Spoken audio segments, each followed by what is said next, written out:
నమస్తే, welcome to our channel. నేను సౌజన్య. YCP ఓటమి అలాగే టీడీపీ గెలుపు అని చెప్పని వైసీపీ సోషల్ మీడియా భావిస్తోందా, దానికి అనుగుణంగానే అడుగులు వేస్తోందా అంటే అవును అనేటువంటి సమాధానం వినిపిస్తోంది. ఎందుకంటే ఇన్ని సంవత్సరాలు అంటే గత 5 సంవత్సరాలుగా వైసీపీకి అడుగుజాడల్లో వాళ్ళకి ఏం తప్పులు చేసినా బయటకు చెప్పకుండా వాళ్ళకు అనుగుణంగా మాట్లాడినటువంటి కొంతమంది వ్యక్తులు ఇప్పుడు ఆయన చేసినటువంటి అంటే జగన్మోహన్ రెడ్డి చేసినటువంటి తప్పుల్ని బయటకు ఎత్తి చూపిస్తున్నారు అని అంటున్నారు. మరి ఈ అంశానికి సంబంధించి వారి విశ్లేషణని మనతో పంచుకోవడానికి ఈరోజు మనతో పాటు ఉన్నారు సీనియర్ జర్నలిస్ట్ డివిఎస్ గారు ఉన్నారు. వారితో మాట్లాడదాం. నమస్తే అండి. నమస్తే అమ్మ. వైసీపీ ఓడిపోతుంది అని చెప్పేసని వైసీపీ సోషల్ మీడియాని గట్టిగా నమ్ముతోంది అని అంటూ ఉన్నారు. సో వైసీపీకి కొమ్ము కాసినటువంటి ఎవరైతే ఉన్నారో జర్నలిస్టులు కానీ అధికారులు కానీ కొంతమంది సో జగన్మోహన్ రెడ్డి హయాంలో జరిగిన తప్పులు ఇప్పుడు ఎలివేట్ చేస్తున్నారు అని చెప్పేసి అంటున్నారు. ఇది ఎంతవరకు వాస్తవం ఏంటి? గాలివాటం ఏంటంటే గాలివాటం ఎటు గాలి వీస్తే అటు వెళ్ళడం సహజం. ఇప్పుడు గాలి ఎటు వీస్తోంది? టీడీపీ వైపు వస్తుంది. తెలుగుదేశం, జనసేన, బీజేపీ గెలుస్తున్నాయి. వారు వన్ సైడ్ అయింది. 125 సీట్లు వస్తాయి, 140 సీట్లు వస్తాయి. ఇట్లా 22 ఎంపీ సీట్లు కొడతారు, 18 ఎంపీ సీట్లు కొడతారు. ఇట్లా అన్ని సర్వేలు ఇస్తున్న దీంట్లో మామూలుగానే పోలింగ్ నాడే మనం చూసాం ఏది ఎవరు గెలుస్తున్నారు ఎవరు ఓడిపోతున్నారు అనేది ఆ రోజే బయటపడింది. మాచర్ల ఎమ్మెల్యే పాల్వాయి గేట్లో ఏం చేశాడు? ఈవీఎం నేలకేసి కొట్టాడు. గెలిచేవాడు కొడతారా? ఎప్పుడు ఆ అక్కసు వస్తుంది? నేను ఓడిపోతున్నాను అనే అక్కసుతోనే కదా నెలకేసి కొట్టింది.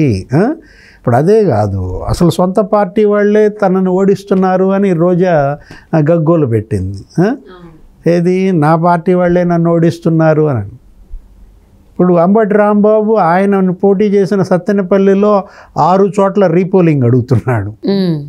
ఏది ఇట్లా అల్లుడి మీద దాడి చేశారని, ఆయనకి ఎవరో రివాల్వర్ చూపించారని ఇట్లా మనం చూసాం. అంటే ఏంటి? జగన్మోహన్ రెడ్డి ఓటమి, వైఎస్ఆర్ కాంగ్రెస్ పార్టీ ఓడిపోతుందని జనం చెప్పుకోవటం కాదు, ప్రతిపక్షాలు తెలుగుదేశం, జనసేన, బీజేపీ చెప్పటం కాదు, వాళ్ళ పార్టీ వాళ్ళే చెబుతున్నారు.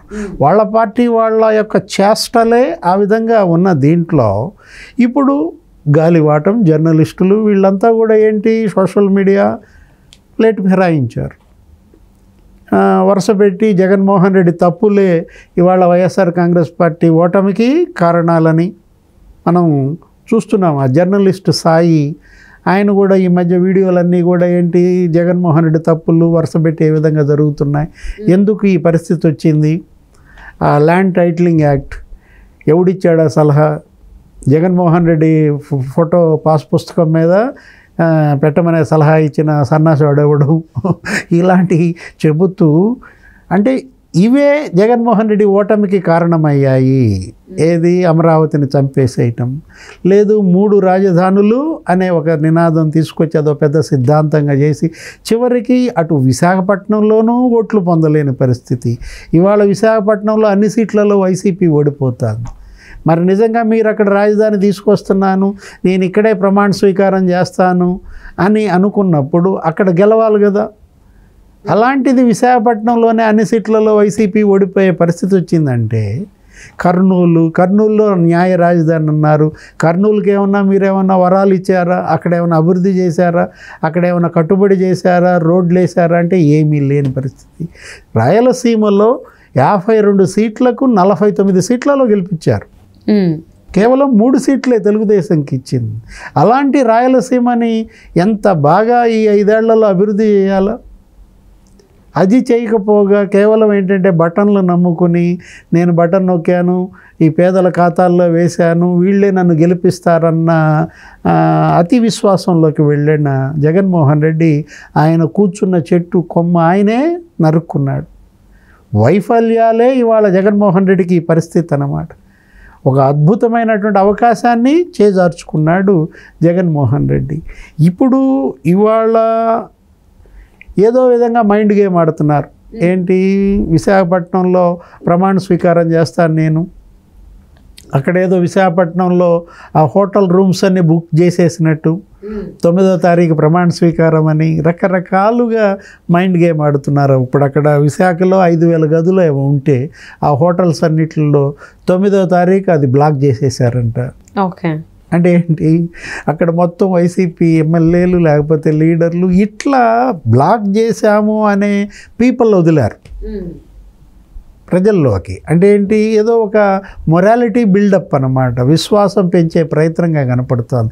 రేపు కౌంటింగ్కి ఏజెంట్లు దొరకరేమో అన్న భయంతో కౌంటింగ్ ఎవరికన్నా నిలబడాలన్న తాపత్రయం కనపడుతుంది అన్నమాట. తెలుగుదేశం పార్టీ జనసేన పొత్తు పెట్టుకున్నప్పుడే వీళ్ళ పతనం ప్రారంభమైంది. 4 నెలల క్రితమే మనం చూసాం జగన్మోహన్ రెడ్డి ఏది తను ఓడిపోతున్నాడు అనేది. ఆ రాజ్దీప్ సర్దేశాయ్ ఇంటర్వ్యూలోనే చెప్పాడు కదా, ఏంటి మీరు ఓడిపోతే పరిస్థితి అంటే నో రిగ్రెట్స్ అన్నాడు. ఆయన కుటుంబంలోనే తీవ్ర వ్యతిరేకత, సొంత చెల్లెళ్ళే అన్న పార్టీకి ఓటేయద్దు అని, అది హంతకుల పార్టీ అని చెప్పారు. దాని ఇంపాక్ట్ ఏది, షర్మిల కడప ఎంపీ సీటుకి కంటెస్ట్ చేయటం, సునీత మరి కొంగు చాచి కన్నీళ్లతో అడగటం, దీని ఇంపాక్ట్ కేవలం పులివెందులకో కడపకో పరిమితం అవ్వలేదు, మొత్తం రాష్ట్రం మొత్తం కొట్టిందనమాట. వాళ్ళ చిన్నాన్న హత్య కేసులో జగన్మోహన్ రెడ్డే ఇవాళ అవినాష్ రెడ్డిని కాపాడుతున్నాడని, అవినాష్ రెడ్డి జగన్మోహన్ రెడ్డే అందులో నిందితులని, వివేకానంద రెడ్డి హత్య కేసు అదే కాదు, కోడికత్తి కేసు ఏ విధంగా జగన్మోహన్ రెడ్డికి చుట్టుకుందో మనం చూసాము. గులకరాయి ఎపిసోడ్ ఏదో తెచ్చారు, విజయవాడలో గులకరాయి పెట్టి కొట్టి ఏదో నన్ను ఆ పైన హత్యాయత్నం అని చెప్పి ఆ గాయానికి అయిన స్టిక్కర్ కూడా తీయకుండా 15 రోజులు అదొక పెద్ద నవ్వుల పాలైన పరిస్థితి. జగన్మోహన్ రెడ్డి పైన ఇవాళ బెట్టింగ్లు పెడదామంటే ఆ బెట్టింగ్ రాయిళ్ళు క్యాండిడేట్లకు ఫోన్ చేస్తారు, ఎమ్మెల్యే అభ్యర్థులకి ఎంపీ అభ్యర్థులకి, మరి ఇట్లా పందెం పెడదాం అనుకుంటున్నాం మీరేమంటారు, ఎంతకు పెట్టచ్చు, ఇట్లా 1:2 1:3 అడుగుతున్నారు, నేను ఒక 5 లక్షలు పెడదాం అనుకుంటున్నా. ఈ వైసీపీ అభ్యర్థులు నోరు తెరలేని పరిస్థితి, మింగలేరు కక్కలేరు, పెట్టద్దని చెప్పలేరు, అలాగే పెట్టమని చెప్పలేరు. ఇప్పుడు పెట్టమని చెప్పారనుకో, నో ప్రాబ్లం నేను గెలుస్తాను, నువ్వు ఎంతకైనా వెళ్ళిపో, నువ్వు ఎంతైనా పెట్టుకో, డబ్బు నీకు వచ్చుద్ది అని చెప్పాడు అనుకో, వాడు పెట్టాడు అనుకో, రేపొద్దున ఓడిపోతే ఆ డబ్బు ఈయన కట్టమంటాడు. నిన్ను నమ్మి నీ మాట, నీకు ఫోన్ చేసి అడిగాను కదా, నువ్వు పెట్టమంటేనే పెట్టాను కదా అంటాడు. ఒకవేళ ఏమో నీ సావు నువ్వు సావు, నేనేమి చెప్పలేను, నాకెందుకు ఫోన్ చేసావు, పెడితే పెట్టుకో లేకపోతే లేదు అందాం అనుకున్నా, ఏంటి అట్లా అంటే తన ఓటమి తనే ఒప్పుకున్నట్టు. ముందు పోయి వెనక నువ్వు. ఇలాంటి పరిస్థితుల్లో ఇవాళ ప్రజా నాడి, పీపుల్ పల్స్ ముందే తెలిసిపోయింది. ఏది, పోలింగ్ నాడే తెలిసిపోయింది, పోలింగ్కి 4 నెలల ముందే తెలిసిపోయిన దీంట్లో ఇవాళ బెట్టింగ్ పెట్టడానికి కూడా ఎవరూ ముందుకు రాని పరిస్థితి మనం చూసాం. సత్తా మార్కెట్లో మొదటేమో 90 సీట్లు వస్తాయని ఏదో అనుకుంటే దానికి ఏమి మగవని పరిస్థితుల్లో అది 75 సీట్లకి వచ్చారు. తర్వాత జగన్మోహన్ రెడ్డి వైసీపీ 60 సీట్లకి గెలుస్తారని పందాలు, దానికి 40 సీట్లకు పతనమైన పరిస్థితి. ఈ గాలివాటం చూసిన వెంటనే యూట్యూబ్ ఛానల్స్ కానీ, ఇప్పుడు ఈ సోకాళ్ళు జర్నలిస్టులు కానీ వీళ్ళు కూడా ప్లేట్ ఫిరాయించారు. గ్రేట్ ఆంధ్ర అనే పత్రిక, అది కూడా జగన్మోహన్ రెడ్డికి ఒకప్పుడు వెన్నుదన్నుగా నిలబడినటువంటి పత్రిక, ఒక కరపత్రం. అలాంటిది ఇప్పుడు జగన్మోహన్ రెడ్డి వైఫల్యాలు, ఈ తప్పులే కారణం రేపటి ఓటమికని వాళ్ళే ముందే బిగిన్ చేశారంటే, రాబోయే జగన్మోహన్ రెడ్డి ఓటమికి, వైసీపీ ఘోర పరాజయానికి ఇవన్నీ కూడా దుశ్శకునాలే.